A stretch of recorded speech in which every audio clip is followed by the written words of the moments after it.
It is so much easier to destroy things than it is to create them.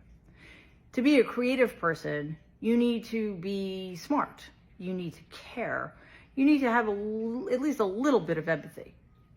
To destroy things, well, all you really need is to be an insecure thug like Donald. He is laying waste to the East Wing of the White House so that he can have somebody else build a grotesque, opulent, ugly ballroom to make himself feel better about the fact that he is a tiny man who has literally nothing to offer his fellow human beings. I mean, he comes by it honestly, actually, because my grandfather was also a destructive piece of shit.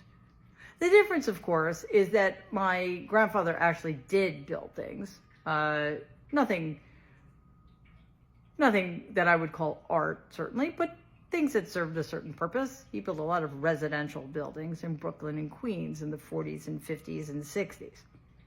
However, when his very long string of successes started to come to an end, he got desperate. So he decided to build a development on what had been Steeplechase, which was a beloved arcade and amusement park in Brooklyn. 2 years earlier, Steeplechase had gone bankrupt, and my grandfather, again, wanted to tear it down and put up another one of his signature residential development complexes.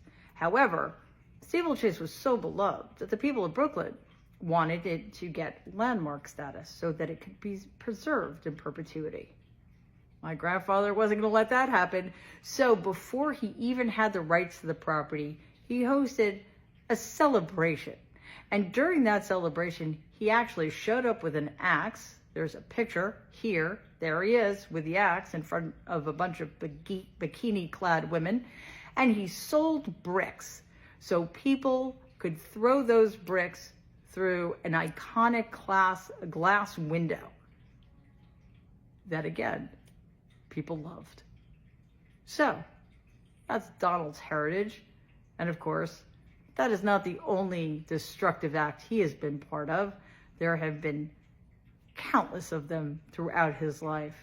I just have to hope that this time around, what he's doing now crosses a line for more people, because this shit has to stop.